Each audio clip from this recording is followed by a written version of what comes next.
Mesdames, Messieurs les journalistes, les membres de F24, nous allons procéder à la cérémonie qui nous occupe aujourd'hui, cette conférence de presse. Donc, nous vous transmettons nos salutations et nos remerciements pour votre engagement et pour le rôle important que vous jouez dans ce pays-là. Cette conférence de presse se tient au lendemain de la fin des dépôts de parrainage et le jour où s'est effectué le tirage au sort du passage pour le contrôle des parrainages. C'est fait à dessein et nous l'avons retenu pour cette date pour procéder à un certain nombre de dénonciations, un certain nombre de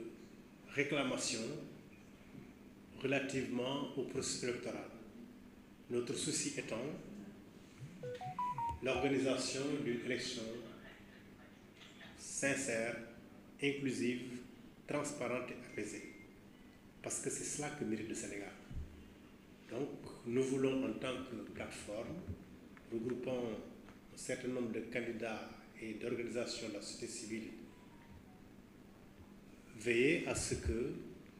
tout ce qui doit être fait le soit dans les normes. Et c'est pourquoi nous tenons à alerter aujourd'hui, mais également à faire part de ce que nous voulons faire dans les jours à venir. Pour ce faire, nous allons donner la parole successivement à M. Mohamed Koné, candidat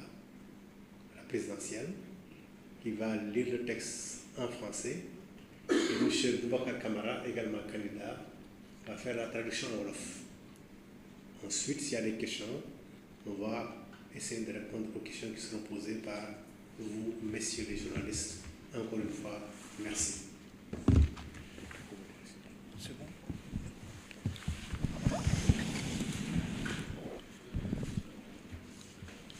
Merci, doyen Mbod.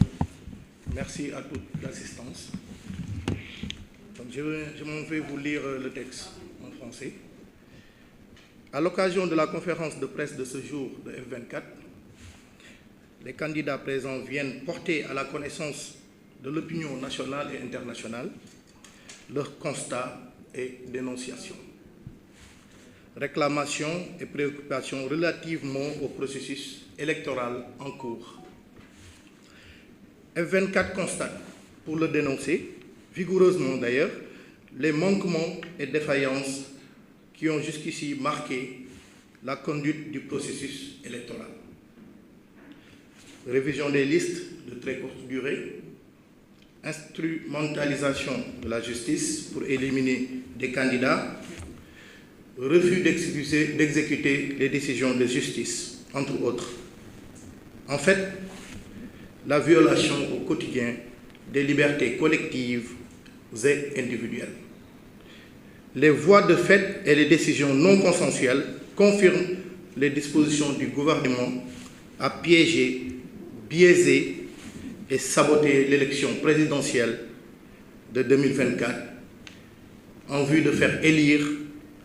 par tous les moyens le candidat de Benno Bokk Yakaar et de Macky Sall. Outre ces dérives dictatoriales, F24 constate, pour le condamner fermement, que de nombreuses recommandations formulées par la mission d'évaluation du processus électoral de 2021, pourtant indispensable à la tenue d'une élection sincère et transparente au Sénégal en 2024. D'ailleurs, cela n'a pas fait l'objet de mesures correctives. Face à la détermination du pouvoir d'user d'artifices juridico-politiques pour priver le peuple souverain de la possibilité de choisir librement celui à qui il veut préférer confier son destin en 2024 et 2029. F24 formule les réclamations suivantes. Une copie électronique facilement exploitable de la liste électorale complète, consolidée, doit être mise en disposition des partis politiques légalement constitués, les OCS et le Sénat, un mois avant le scrutin, affichent dans les communes pour offrir la possibilité de vérifier l'exactitude des listes électorales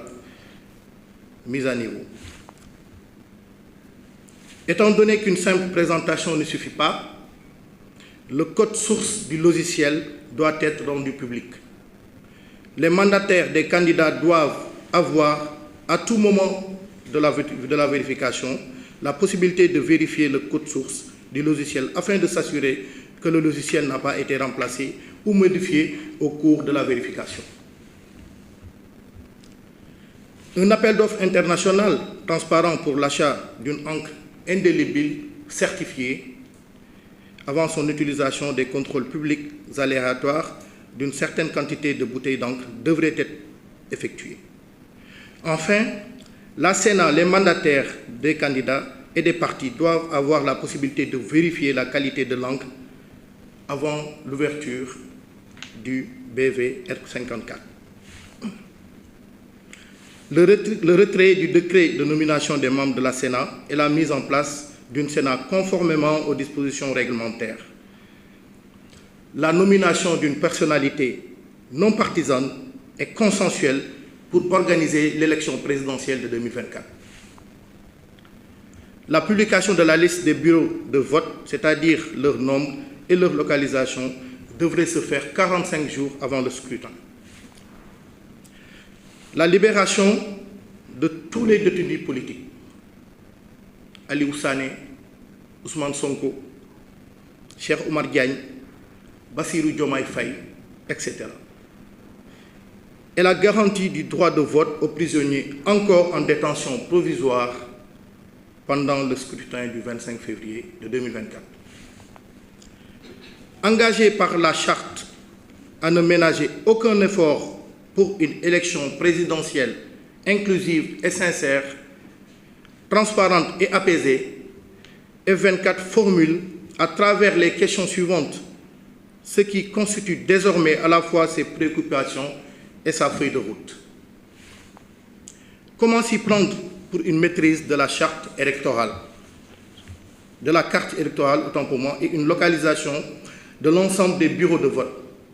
afin d'y assurer une représentation fiable à même de surveiller le scrutin et de nous faire parvenir dans les plus brefs délais à la fois les résultats proclamés et les copies des procès-verbaux dûment signés. Quelles réformes institutionnelles consensuelles pour tourner définitivement la page de l'hyper-présidentialisme? Toutes les dispositions nécessaires seront prises dans l'unité et la solidarité afin que les solutions salutaires soient apportées à ces préoccupations. En guise d'alerte, F24 considère que les pouvoirs exécutifs et judiciaires seront tenus pour seuls responsables des troubles pré- ou post-électoraux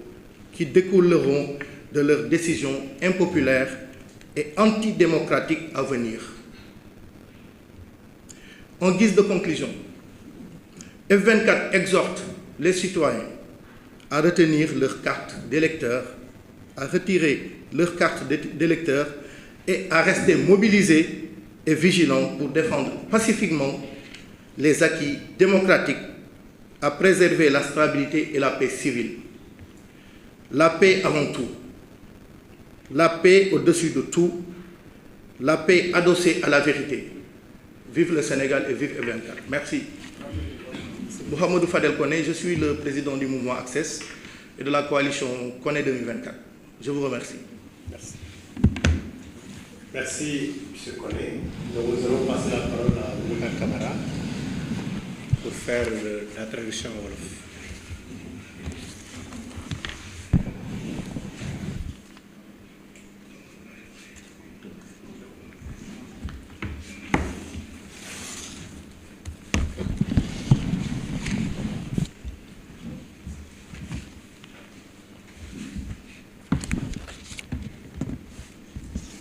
Salaamaaleykum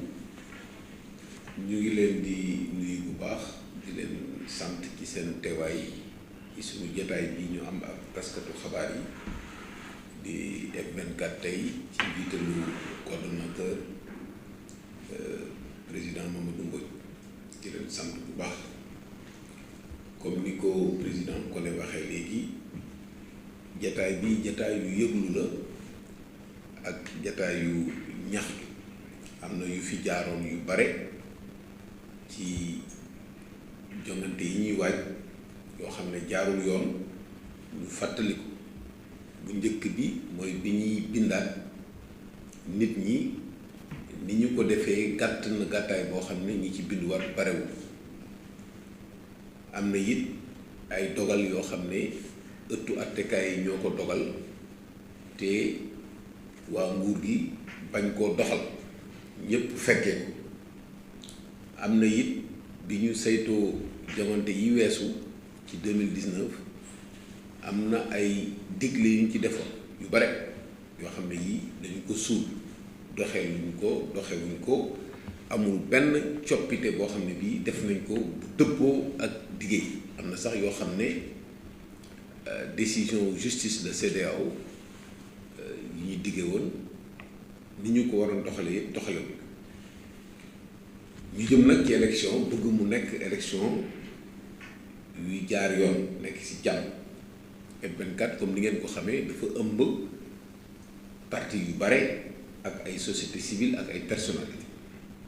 ñu jukki nag ci yi nga xam ne moo ñu naqari ñu bëgguñu leeral ñu bañ a nekk ay magum xamoon naa ko ñu nekk magum waxoon naa ko ndax jàmm la ñu dugg benn bi mooy lim ñi war a tabb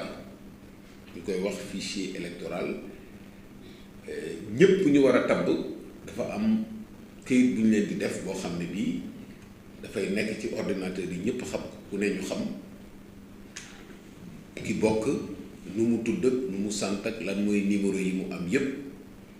ñooñu dañ leen di tas ci ay bureau de vote lim boobu ñoom rek ñoo ko yor fi mu toll nii te dañ ko war a joxe dañu ko war a joxe sax avant ñuy tabb bàyyile yi mooy parrainage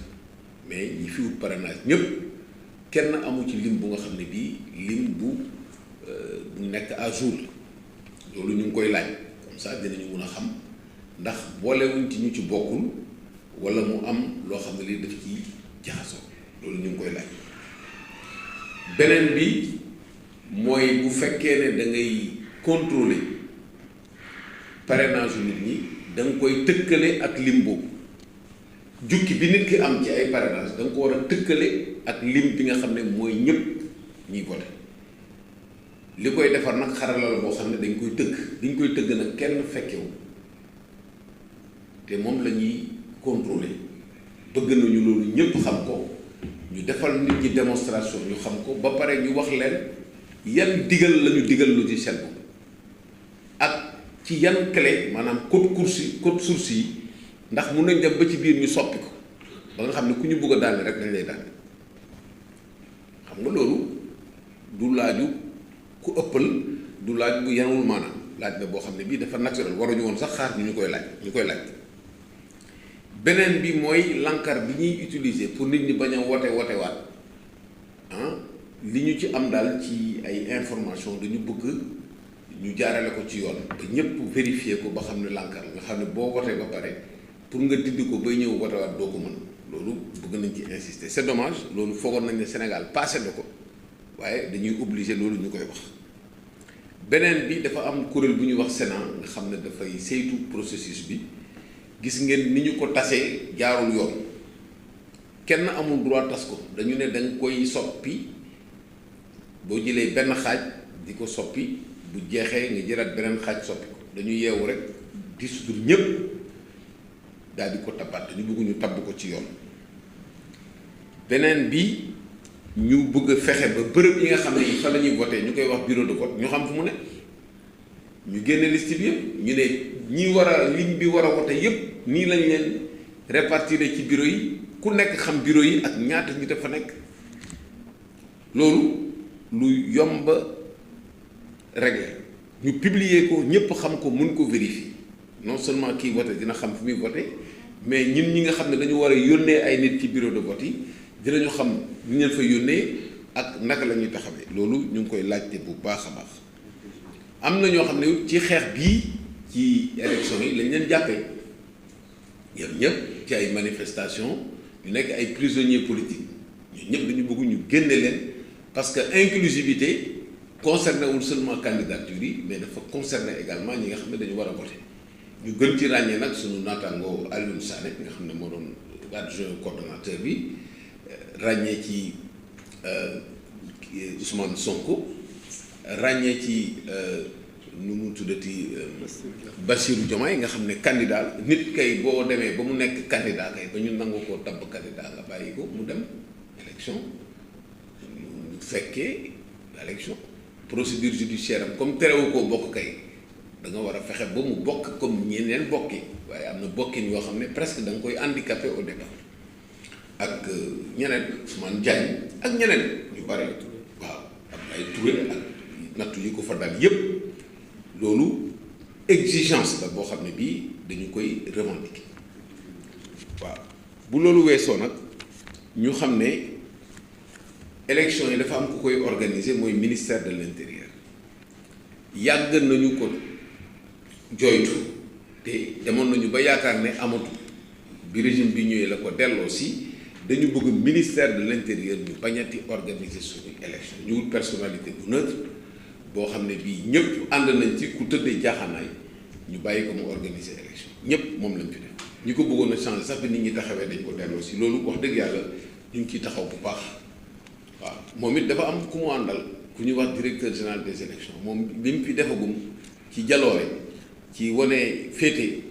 tax na ñun ñëpp kenn wóolatu mu génn loxoom suñuy élection bu ñu buggee jàmm am foofu loolu wax dëgg yàlla taxaw nañ beneen bi mooy justice bi tey fi mu nekk nii gis nañu décision de justice yi fi am yëpp yi ñu nangu exécuté ak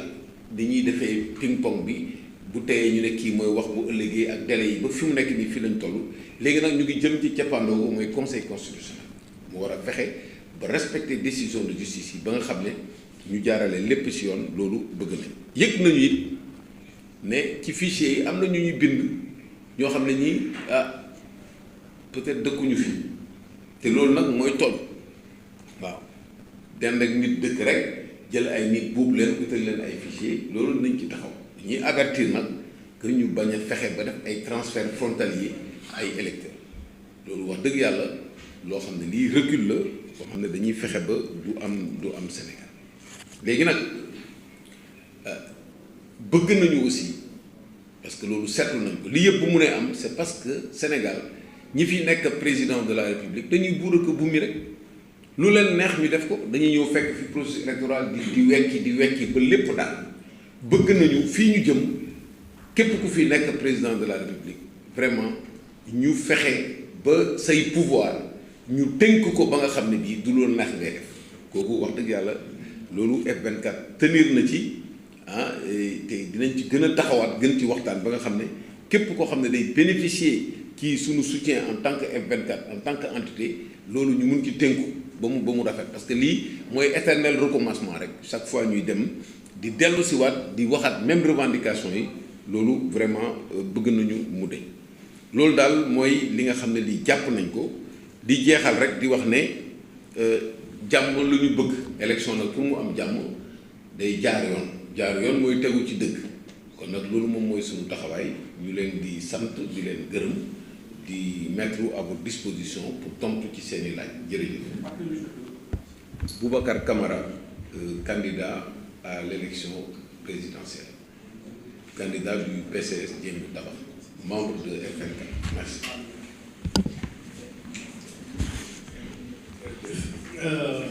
Est-ce qu'il y a des questions? Oui.